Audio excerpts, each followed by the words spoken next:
வாங்க இன்றைக்கி சனிக்கிழமை என்ன சமைச்சோன்னு பார்க்கலாம். இந்த பாருங்கள், கருப்பு கவுனி அரிசி இது. இன்றைக்கி இதை வச்சு ஒரு அல்வா செஞ்சிடலாம். ஏன்னா நான் கஞ்சி செய்வோன்னு பார்த்தேன். பசங்க ஏதாச்சும் ஸ்வீட் மாதிரி செய்யுமானிச்சோ, அதனால் இது நைட்டே ஊற வச்சுட்டேன். நான் ரொம்ப நேரம் இது ஊறினா தான் அது நல்லாயிருக்கும்.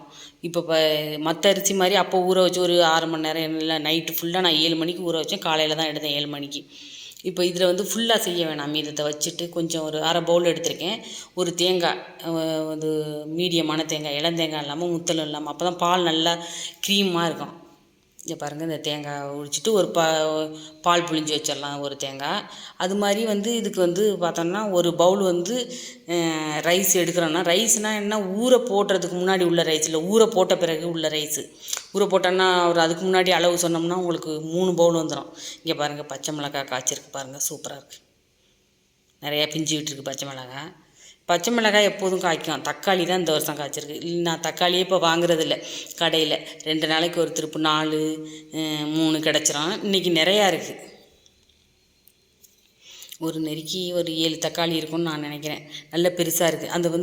என்னடா தக்காளியை பற்றி பெருசாக சொல்கிறாங்களேன்னு நினைக்காதீங்க. எனக்கு ரொம்ப இன்ட்ரெஸ்ட்டாக இருக்குது. நம்மளே செடி வச்சு நம்மளே பறிக்கிறது எனக்கு ரொம்ப ஜாலியாக இருக்கும். ஓயாமல் நான் சொல்கிறேன், ஆனால் உங்களுக்கு போர் அடிக்கும். எனக்கு ரொம்ப பிடிச்சிருக்கு.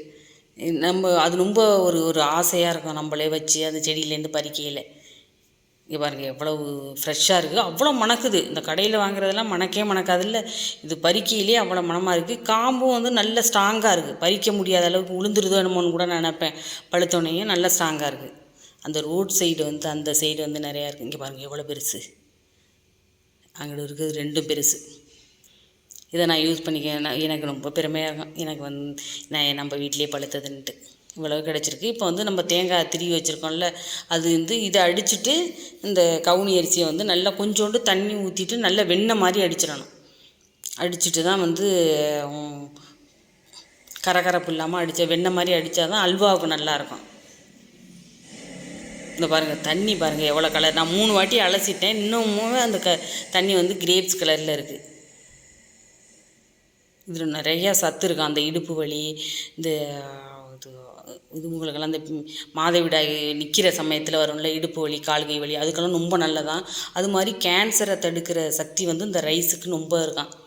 இப்போ இதை நல்லா அடித்து வெண்ணெய் மாதிரி ஊற்றி அதை வச்சுட்டேன் ஒரு கிண்ணத்தில். இது மாதிரி இந்த தேங்காயையும் கொஞ்சம் பால் எடுத்தோன்னா பால் நல்லா கக்கும். இதையும் நல்லா அடிச்சுட்டு பால் எடுத்து வச்சுக்கலாம். எடுத்து வச்சுக்கிட்டு இது அதான் சொன்னேன்ல, அரிசி ஊற வச்ச பிறகு ஒரு பவுலு, அந்த பவுல் அளவு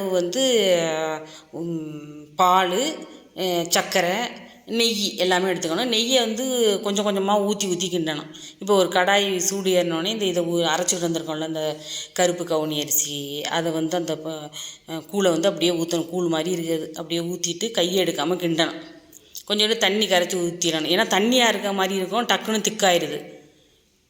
இதை பாருங்கள், கையை எடுக்காமல் நம்ம கிண்ட ஆரம்பிச்சிடும். ஒரு ஆள் அதை நின்றுக்கிட்டு கிண்டிக்கிட்டே இருக்கணும். அல்வானாலே நிறையா கிண்டிக்கிட்டே இருக்கணும் போடுது அன்றைக்கி.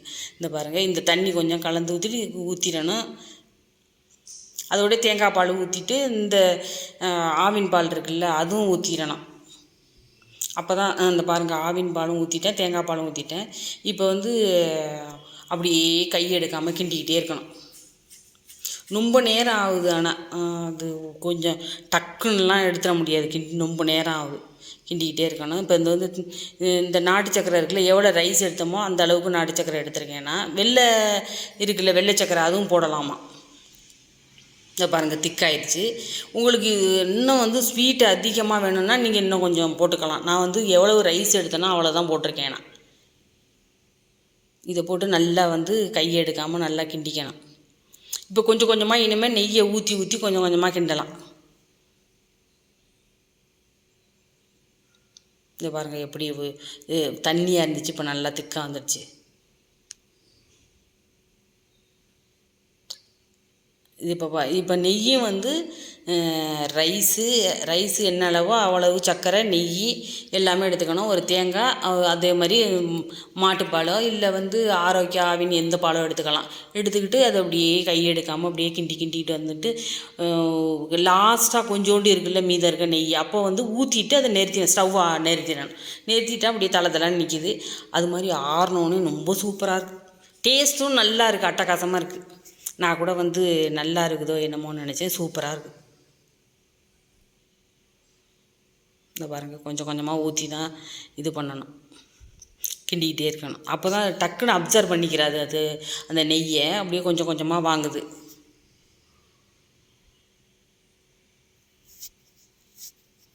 இதுக்கு மீதம் கொஞ்சம் இருக்கிறத வச்சுக்கோங்க. வச்சுக்கிட்டு இது ஸ்டவ்வை நிறுத்தினா நான் கொஞ்சம் கொஞ்சமாக எடுத்து தான் அது அளந்த டம்ளரால் 3 டம்ளர் ஊற்றிருக்கேன். அது குட்டி டம்ளர் தான், ரொம்ப பெருசெல்லாம் கிடையாது. அதில் வந்து 3 டம்ளர் ஊற்றிருக்கேன். அது எல்லாருமே திட்டிதான், ஐயோ நெய்யெல்லாம் வேஸ்ட் பண்ணிட்டு என்ன பண்ணுறது. இதுக்கு வந்து அல்வானாலே நெய் தான் மெயின். அது மாதிரி நான் வந்து கொஞ்சோண்டு இது முந்திரி இருக்குல்ல, அதை வந்து சின்னமாக உடைச்சிட்டு நெய்யில் வறுத்துட்டேன். வறுத்து இந்த பாருங்கள் ஊற்றிட்டேன். நீங்கள் என்ன பண்ணுறீங்கன்னா லாஸ்ட்டாக இறக்கி ஒரு பவுலில் ஊற்றின பிறகு போட்டிங்கன்னா அழகாக இருக்கும். நான் இப்போயே போட்டுட்டு கிண்டி விட்டுட்டேன். நீங்கள் வேணால் லாஸ்ட்டாக போடுங்க. இந்த பாருங்கள் நல்லா வந்துடுச்சு. சைடில் உள்ளதையும் நல்லா அப்படி செஞ்சு விட்டு இது பண்ணிக்க வேண்டியது. இதில் நிறையா செய்கிறாங்க. அந்த கருப்பு கவுனி அரிசியில் வந்து கஞ்சி, பொங்கல், கொழுக்கட்டை, அது நிறைய கூழ், அது மாதிரி நிறையா செய்கிறாங்க. நான் இப்போ தான் ஸ்டார்ட் பண்ணியிருக்கேன். நான் வந்து கஞ்சி போன வாரமோ என்னமோ செஞ்சேன். இப்போ வந்து அல்வா இன்னும் நிறையா இதில் இருக்கான் செய்கிறதுக்கு. ஒன்று ஒன்றா செய்யணும். ஆனால் அந்த கேழ்வரகு கலரில் இருக்குது. இந்த பாருங்கள் சுருண்டு வந்துடுச்சு பாருங்கள், அல்வா பதத்துக்கு வந்துடுச்சு. டேஸ்ட்டும் ரொம்ப சூப்பராக இருக்குது.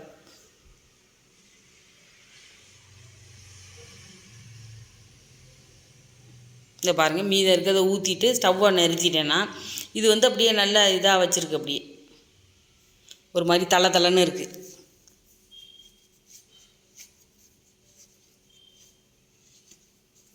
இந்த சீமா உடனே மாற்றிட வேண்டியதான், வேறு பவுலில் மாற்றிட வேண்டியதான்.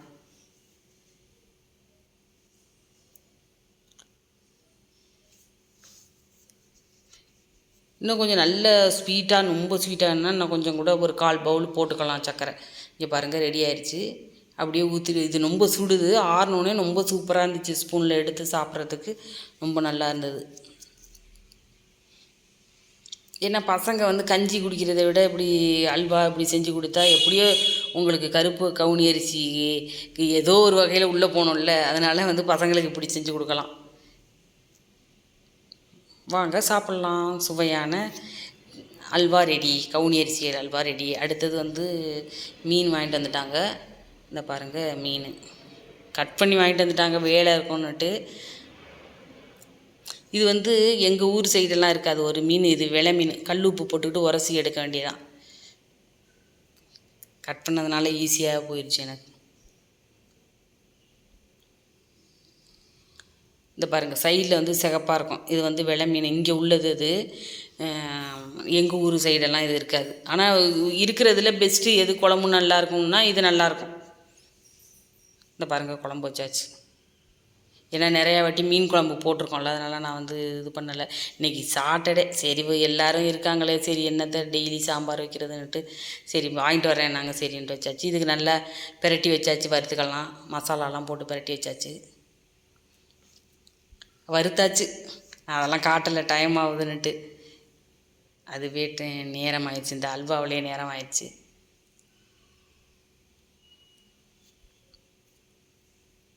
எல்லாம் அவங்கெல்லாம் சும்மா வெளியில் ஹோட்டல் சாப்பாடு சாப்பிட்டுட்டு இன்றைக்கி தான் வீட்டு சாப்பாடு.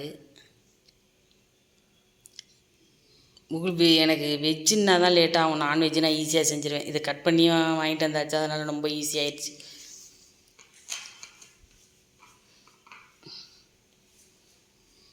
இந்த மீனும் நல்ல டேஸ்ட்டு நல்லாயிருக்கும். அது பேர் வந்து என்ன, வெலை மீன். இந்த பாருங்கள் அந்த அல்வா ஆறினோடனே எப்படி சூப்பராக இருக்குது. அந்த ஸ்பூன்லேருந்து சாப்பிட்றதுக்கு அப்படியே இதே நாக்கில் அப்படியே தண்டாமல் ஓடுது, அப்படியே டேஸ்ட்டாக இருக்குது. வாங்க சாப்பிட்லாம். இப்போ வந்து நம்ம ஒரு இது போட்டுக்கலாம், சோடா ஒன்று, ஜீரணத்துக்கு லெமன் சோடா. இங்கே பாருங்கள் ஒரு சோடா இருக்கா, இதை ஊற்றிக்கிட்டு இது நாங்கள் வந்து ஒரு நாளைக்கு செய்வோம்.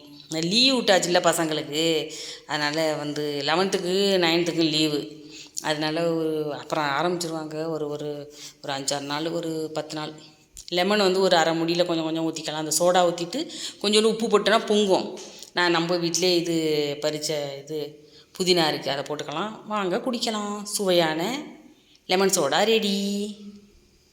இந்த பாருங்கள் சூப்பராக இருக்கும், டேஸ்ட் எனக்கு ரொம்ப பிடிக்கும். லைக் பண்ணுங்கள், ஷேர் பண்ணுங்கள், சப்ஸ்கிரைப் பண்ணுங்கள்.